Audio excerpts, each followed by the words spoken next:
Hi guys, and welcome to the next stage of the bungalow video. And in the last video I reviewed all my key 7 strategies that I think are really hot at this moment in time, and I made myself pick a favorite.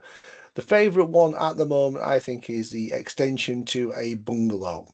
And a bungalow, and the reason for this is because a bungalow, you currently don't have to have planning permission to extend a bungalow with the up 1 story. So there's certain criteria, obviously, but as I've been driving past one, probably about 400 meters from my house, I thought I would share and go through the numbers. Without further ado, let's go and have a look at it online and see what the numbers look like. And here we have it, guys. So this is the property in question, and then it's just this one here. And I usually drive down here to and from my property. And if we look at some numbers here, it's 1,152 square feet existing. Last time pounds per square foot was 347, and the pounds per square foot estimate is £400. So if we say 400, 380, roughly as a rough guide.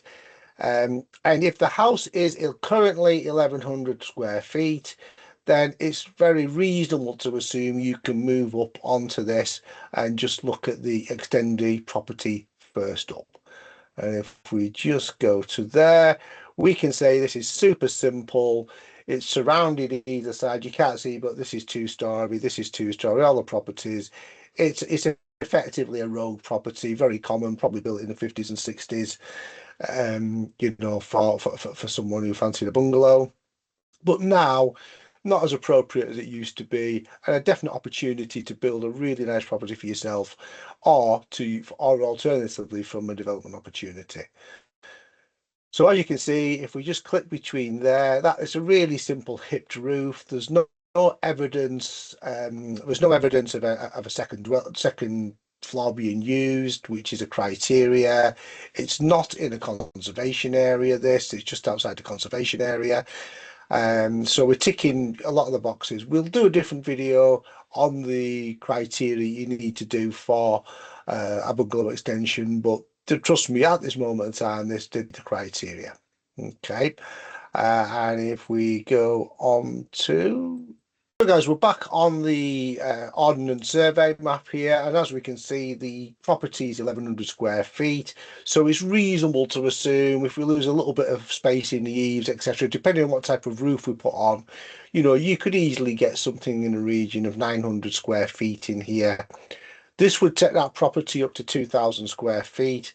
More importantly, the pounds per square feet here are just in the region of 347 and 408 square feet.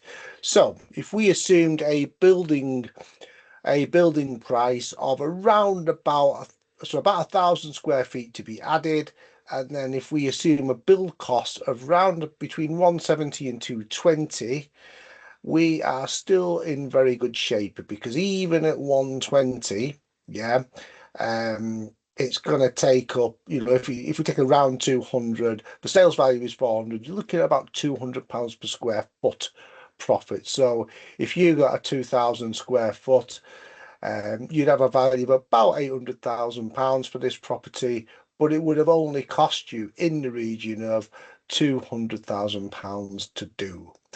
So this is why this strategy is really easy, and also more importantly, it's really light touch. So all you've got to do is apply for a certificate of lawful development. It's 6 weeks. The process is much more streamlined than the full planning process. So if you could just add this square feet onto here, then great.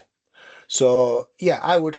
This is why I'm really like this strategy, guys. It's just so interesting because there's so little to do in comparison to normal planning applications. Yeah, and also the other thing that's super interesting about this is the fact that you can actually, all of the infrastructure's there, the drainage is in there. There's already electricity into the property. You know, you're not having to bring water in, all of the other big challenges that you have when you're developing, dealing with utilities, all taken care of. All you're doing is expanding it. So it's a really clean method. However, there is an elephant in the room here, and it's about the build cost and how you would develop it. I'm actually going to do a separate video because if we go on to there, the planning and how they approached it was a really, really not an ideal scenario. Yeah. And I'm going to do a separate video on the planning end that they applied for, how the landowner approached it, and how I think he made a very cack-handed job of it. And then secondly, I'm going to introduce you to the concept of timber frame uppers, which is much more efficient and much more cost effective and a much more predictable result. So that's been the overall nuts and bolts of it. Two more videos to come in this series, guys, so I look forward to seeing you on them videos.